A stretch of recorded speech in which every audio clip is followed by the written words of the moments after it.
Danas pravimo jedan visokoproteinski doručak. Za početak ćemo izmrviti fetu.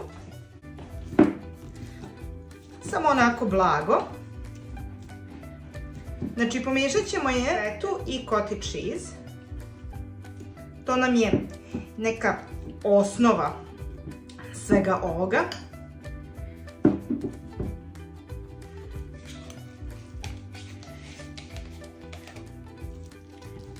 Ovaj sitan sir ovom jelu daje tu kremoznost. Vrlo se lepo otapa, lepo se prži, tako da savršen je doručak ili večera. Sir ćemo samo blago pomiješati, znači ove dve kombinacije sira. Možete koji god želite sir, znači koji god vi volite. Cottage cheese ili ovaj sitan švapski sir je vrlo visokoproteinski, zato što u njegovom procesu obrade se zadržava jako puno proteina i samim tim on je izvor najvećih proteina u ovom obroku, tako da zbog toga je jako i zdrav. Palimo ringlu, zagrevamo maslinovo ulje, vrlo malo, i prebacujemo naš sir u tiganj. Pržit ćemo ga nekih 10 minuta dok ne dobije određenu konzistenciju. Vidite, sir je počeo da nam se otapa blago.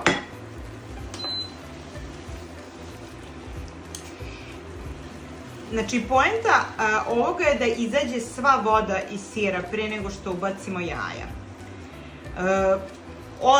Odličan doručak. Ako se ohladi, možete da ga koristite kao namaz i hladnog za večeru, recimo. Možete na tost hleb, ubacite kao sendvič. Višenamenski obrok. Jedan od omiljenijih doručka, a da kažem zdrav.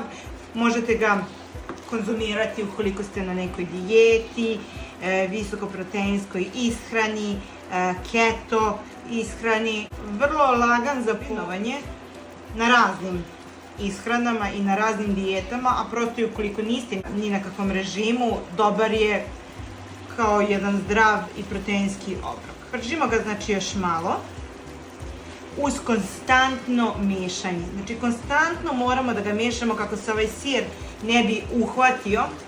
Možda nekih 5 do 8 minuta ćemo ga pržiti. Kad se sir ovde sa strane prži, mi ćemo samo izlupati 5 jaja. Već sam pričala u nekom od videa koliko je bitno posle korišćenja lupanja jaja ne dodirujete ništa, već da se ruke istog momenta operu zbog svih bakterija koje jaja mogu da sadrže, to jest ova ljuska jajeta, a svi znamo da ona nisu oprana. Znamo da niko nam ta jaja neće prati u radnji, tako da sigurno nisu oprana. Ništa, ovako ćemo ih samo kao za kajganu. U međuvremenu je počeo naš sir da se zgušnjava, ali je potrebno još. Znači, miješamo ga konstantno. Za to vreme umutimo ova jaja kao za kajganu. Pa soli ćemo dodati po ukusu, sve zavisi koliko je vaš sir slan, ali možda pola kašičice soli. I vidite, kada povučete, kao kada pravite fil za tortu, a ostane ova ivica, to znači da je voda isparila i da možemo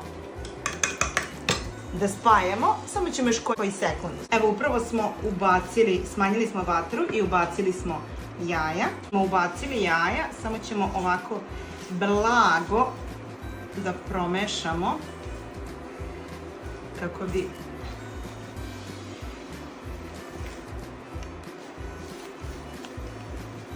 Znači, tekstura neće biti kao kod kajgane, zbog sira. Potrebno je pržiti možda još 1 minut. Znači, tekstura je kao da je u pitanju neki namaz, a ne kajgana. Eto, da otprilike znate, pokazat ću vam kad dođemo do krajnjeg rezultata. Divno je. Da samo vi znate koliko je ovo zdravo i koliko je ovo ukusno.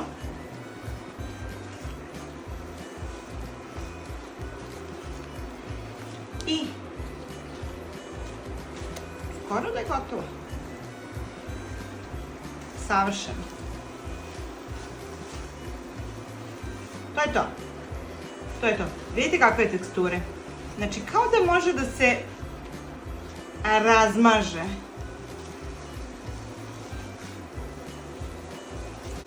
Gasimo. I sada ćemo i da probamo. Više recepata, lajkujte i subscribeujte se na moj kanal.